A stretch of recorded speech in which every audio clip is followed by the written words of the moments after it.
of course, it's a special game for Wycombe Wanderers. They go back in history, back to sort of the Middlesbrough tie in the FA Cup that they played in the 70s, and that's still mentioned as one of their greatest ever games. And I'm hoping the Spurs game 3 years ago, and then this again, Moose. It's a huge tie for Wycombe Wanderers. I know it's the FA Cup, and I know everyone will say it's a distraction. It's just, for me, another game we must win, and that's all I ever saw it as a player. That's all I see it as a manager. And to host Tottenham Hotspur at Adams Park, of course it's special. Of course it's a huge game. But I've had some pretty big games in my managerial career already, and your Torquays, your Wembley appearances and things like that. But wow, Jose Mourinho, Tottenham Hotspur, so looking forward to it, and want to give a real good account of ourselves. I think we're the last team to score 3 goals at White Hart Lane, which is a real privilege for Wycombe Wanderers. It's another historic moment for us. But last away team, that is. We were close that day. We didn't quite finish the job, but at the end of the game, there was some real big hitters on that pitch, and the one who got the winner. Son wasn't probably the superstar he is now, but wow, what a, when you look back now and think, wow, you can take that sometimes. But I'm sure it's going to be a real strong Tottenham team because Jose Mourinho is a winner. He wants to win trophies, and you've seen that. And I am a massive fan of him because he's a winner. He wins things. He wins titles in various countries. He wins cups, and that's what football management's all about. You ask me what my job is. My job is to win games. Full stop. That is my job. You're a massive fan of his, but I mean, not everybody is. No, but I think he's different, and I think I can relate to that slightly. I'm sure I've got my knockers because of the way probably I am and the way I'll always be, and I stick to it. And people are waiting for me to trip up somewhere and think, he isn't that guy he says he is. Believe me, I am, totally. And I think Mourinho is different, and that scares people. People want the norm, and the norm will never. For me, the norm's just not something for me. I don't want to conform. I never have done. Growing up, I was always a little bit different to everyone else, and I've stuck with that. And I believe that has come through over the years. It's taken time for it to push through, but you can be yourself at Wycombe Wanderers. That's really important. And people are crying out for characters in the game. And then on the other hand, the same people are saying, oh, he doesn't look like a manager. And if that takes any emphasis away from my boys and they can get on with their job just being themselves, then great. I've got broad shoulders, I can take it, and I've been taking it all my life. But it's me most, and I'm comfortable that way. I'd be more uncomfortable if I cut my hair off, wore the suit or the tracksuit that everyone has, and wore all these shoes at the moment that seem to be in fashion with the white bloody soles that everyone seems to be wearing, all these managers on TV. It's not me, and I just will not blend in like that. And it's not me seeking attention. Yeah, I'm an extrovert, of course I am, and that's why the band and the things and the way I played. But all I can say is it's me, and I. And take me as I am or don't. It doesn't really matter to me. I'm happy, and what's important is my team carry out the instructions that hopefully I give in a clear way. Like in Jurgen Klopp's interview last night, I want to make sure my boys understand their instructions, get it all clear, and go out there and do the best they absolutely can. Doesn't matter what any one of us looks like.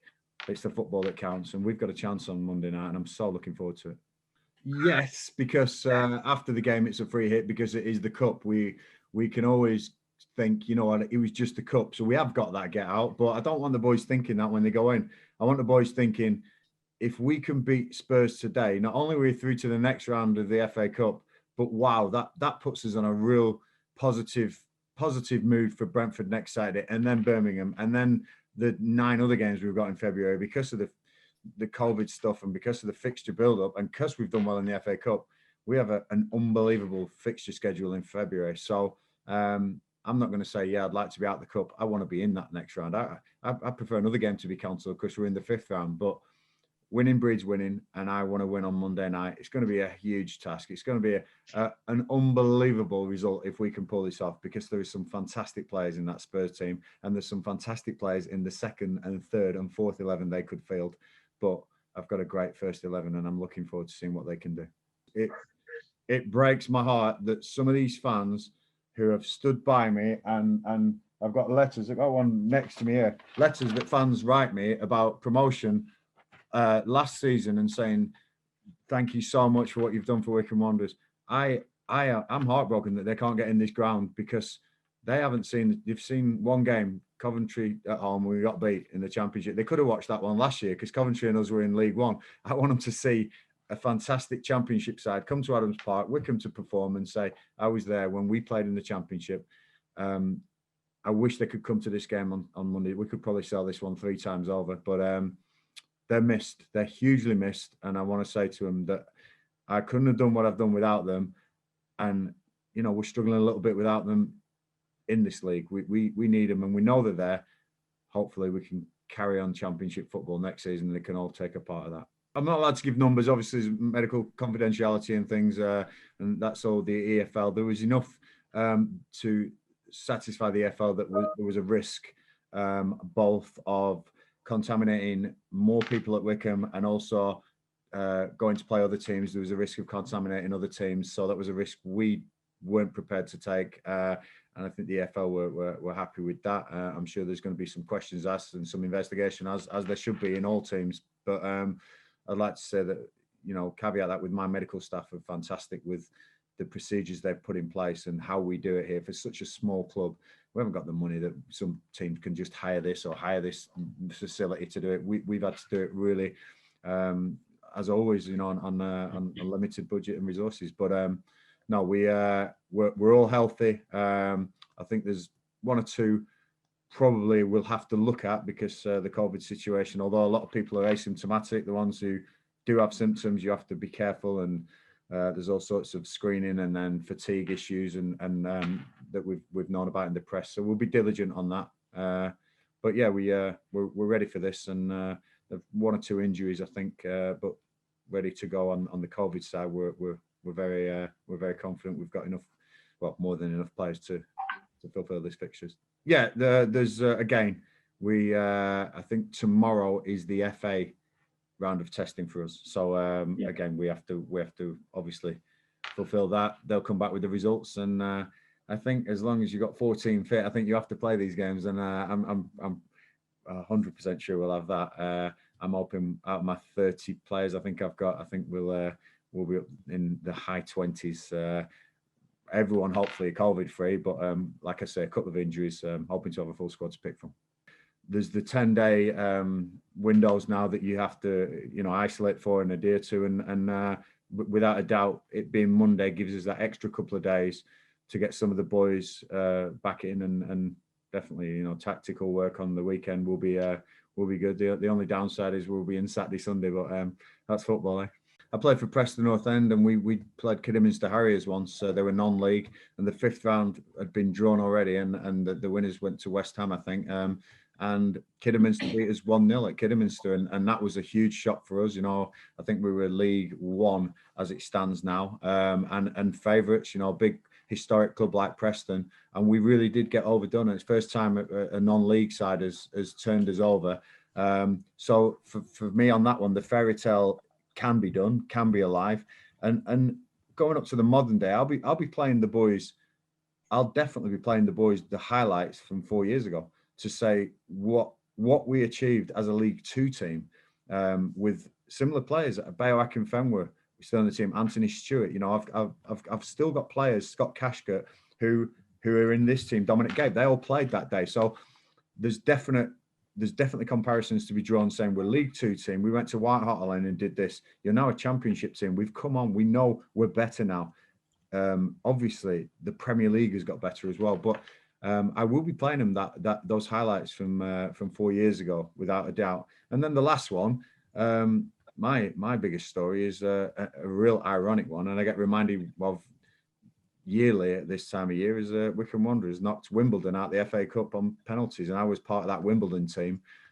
when Wycombe Wanderers went on to the semi-final of the FA Cup. So again, this club's history, we've broke records. We've we have achieved what nobody else has achieved here by getting in the Championship.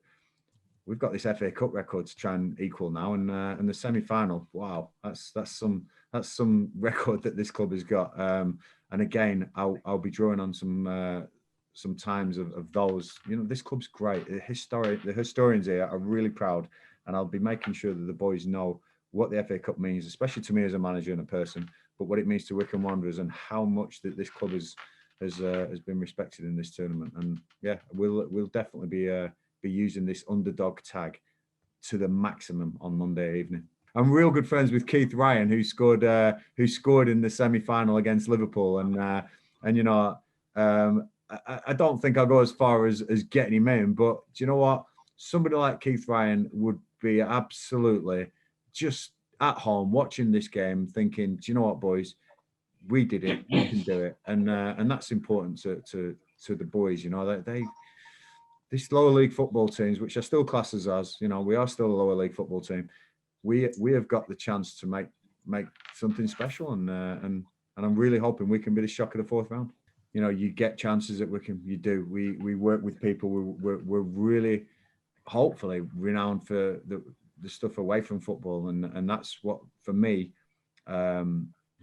the boys, when they talk about stuff away from football, that's when you grow these bonds. That's when you become this teammate, and that's really important to me. And Scott's been through a lot of there was alleged racism early on in his career, obviously with his Jewish heritage, and then and sort of being ostracized at a club, and then we picked him up for an absolute song, really, and he delivered for us. He delivered. He was just so eager to then show the world what he could do, and he's a cracking lad. He wants to learn so much. He's super quick, and I'm sure that Scott's got some part to play on Monday without a doubt.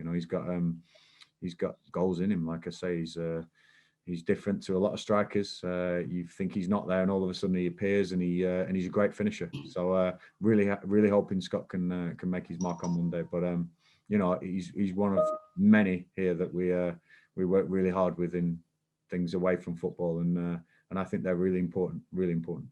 You can't make the lads worry about protecting a lead. We had to still go out there and try and continue in the same vein. I remember saying that. I remember saying the shape was working well, and I also do remember saying, look, there could be some changes. There could be some big names coming on here, and you've got to be ready for this. You've got to be ready for this last.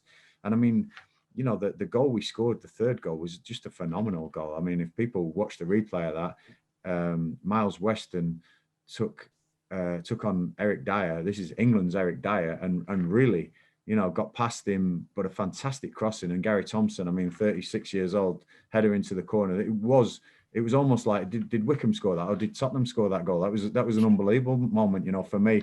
But if I'm honest, there's a couple of mistakes that cost us right at the end. It wasn't, we'd been totally ripped apart. We were still pressing and still pushing for us, for Wycombe, and it was fantastic to see. It's something that, again, I've said earlier in the interview, I will be playing, and I will be talking to them about how they felt and what we said at halftime and how we set up. I think that would be really important to the boys to just maybe settle some nerves and say, look, this is possible, without a doubt. This is possible. And when 6 minutes injury time goes up and they score in the 7th minute, that was a bit of a sucker punch. But sometimes that happens as well. But we're ready for this, and I'm looking forward to it. One of the few times I've got choked up, and I'm an emotional guy. I don't mind admitting that. I think it's a strength. People will say it may be a weakness when you're too emotional. I think it's one of my biggest strengths. I will be in tears if somebody wins a gold medal on TV, or somebody breaks a world record. I will choke up, because I know what they've gone through to do that, and that's what gets me. So when I went to the fans, and I got the hair standing on my arms now, but when I went over to the fans at the end, even being beat and knowing what it meant to them to think that Wycombe had given everything and come out with so much credit at White Hart Lane, I started choking up, seeing the faces, and that was a moment for me, because I try and hold it together when I'm on the pitch, and usually I do, but there's some moments where you just do get carried away with that emotion. And I will say that in life, if you can, not many get to feel that. I'm so lucky to have felt that, and again, that's why I'll never take one day for granted in this job. Absolutely love it, and hopefully I'll get another moment like that on Monday, but it won't be the fans. It'll probably be with my own players. I am as unpredictable to myself sometimes, but I'm looking forward to it. I really am. The emotions that we get to feel as football managers, we are so privileged. You know, when you see somebody score a goal and they run, and when you see somebody running off and you think, what they're doing, I've been in that position. You can't help that sometimes. That is this game. That's why we love this game. Those emotions, that's back to primal energy just surging through you, and you get that as managers. You don't get it as much as a player, but it's the next best thing, and that's why we do it, and that's what I love. I can never be one of these cold, calm, calculated ones. I've got to be up and down, and the moment I can't do that, I probably have to give up. But I'm loving every minute at the moment. Cheers. All the best on Monday, mate. Thank you. Anybody else? Just a couple from me, Gareth. That game 4 years ago, magical game. You obviously went 2-0 up really early. How important is that first goal going to be on Monday? Yeah, it will be important, but both ways. You know, if you concede it, then it's really important not to crumble and always stay in games. We have a saying in the dressing room before games: we always stay in games. I don't know if you noticed, but Wycombe, well, you'll notice, Nick, but Wycombe very rarely get beat by more than one goal. I'm not trying to jinx this, and this could be a marine score. I'm not sure, because Tottenham are a hell of a side. But I think this season, in the last, I don't know, 20 games or 15 games, it's been one goal between us, apart from Middlesbrough, and it's just always stay in games. That's really important. So the goal against would be stay in the game. A goal for would be don't let that change you, because goals do change you in games, you know, and you've got to be really, really careful. But it's staying in the games all the time and making them as tight as we can, because we are renowned for last minute winners and last minute goals, and I'm hoping one will count on Monday night. But no, the first goal will be crucial, yeah. But mentally, for both teams, mentally. I don't know if we'll surprise them, because everyone seems to know how Wycombe play, and it is front foot forward. I'm sure that people know by now that very rarely can I sit back and salt pressure up. I wouldn't like to do that against a team like Tottenham, you know. Maybe I will. We'll see. But I'd rather go down fighting always, and if that means going at somebody and getting it wrong, maybe I'd rather do that than sit back and let them dictate what they want to do. 100%. Experience is so important, not just football life. You know, when you've gone through something, we had it last year. The reason we've been promoted the last 2 times is because we've had experienced players who've had promotions before. It wasn't new to people. In my team talk before the game against Oxford I made the boys who'd been promoted stand up in the room, and I think about 70% of them stood up. And I said, this is why we're going to get promoted, because you've all done it. You all know the way. Is there going to be 70% of the Oxford team standing up in their room? And that was a big moment. I thought that everyone went, you know what, this is, and it's those little moments, those little gems that you can pull on that I think are important, especially when you're the underdogs. You know, you've got to tell these people what they can become, not what they are. They know what they are. I'm going to tell them what they can become, and sometimes they'll become it. We don't owe anyone anything, you know. You earn what you get, but we've got. I've mentioned this recently. I turned to Richard Dobson and said we might get a replay out of this. So even I wasn't thinking we'd win this, even at 3-2 on 87 minutes. You know, it's probably the realist in me, or the one who always aims for low, and anything's a bonus. But you know, it was a real fantastic day. You know, I think the Wycombe fans started believing when Paul Hayes hit that volley. You know, it was brilliant, that first goal, and if we can, if we can get an early goal like Nick says, that would be fantastic. But again, if we do concede, it's about the mental side of the game and how much we can stay in games, because this is a tough team. You look at those players. You talk about Dele Alli, maybe if he plays. They're talking about PSG. He's one of the Champions League finalists last year. You know, I mean, these are phenomenal players. and I've got my lot. I only paid money for one of them. In 9 years, I've only paid money for one player, and I think that is a strength. Will galvanise us. These lot, they can do it. We can do it. Everyone has their day, and I'm hoping Monday can be our day. We've got strikers. I've got some good strikers. I've got some real good options. Surprisingly, yesterday, everyone bar one player trained. So you usually get that on big game weeks and TV games. So we'll see how many train tomorrow. We'll see how the COVID testing goes. But I'm sure I'm going to have a huge squad to pick from. I can only pick 11 out of 30, so there's 19 going to be giving me daggers on Sunday and Monday without a shadow of a doubt. But they'll know the team on Sunday. They'll know what they're going to have to do, and I'm sure that we're more than capable of winning this game. A little bit luck may be needed, but it's going to be an honour to manage against somebody who I have a big admiration for, Jose Mourinho. I think he's a fantastic manager and a real winner, and that's all I want to be. His glory, he's reflected in the team. Honestly, it's for the character he is, for the size of he hasn't got an ego. He's the size of the character. You would think it wants it to be all about him, and people have got him so wrong. He doesn't want it to be all about him. He wants it to be all about the team. And if he can play his part, great. That comes along with it. But honestly, he is an unbelievable guy who's probably misread a little bit in football, that people do think it has to be about him. He must be. He doesn't, not on the pitch. He loves leading the dressing room. He'll be the one giving them the huddle in the dressing room. He'll be the one going round telling them how good they can be, whether he's starting, whether he's sub, whether he's not even in the squad. Honestly, Ian, he's a fantastic human being, and I'm so glad I signed him. I wouldn't be sat as a Championship manager if it wasn't for Bayo Akinfenwa. I can guarantee that 100%. But he also turns it around and says, "Gaffer, I wouldn't be playing in the Championship if it wasn't for you."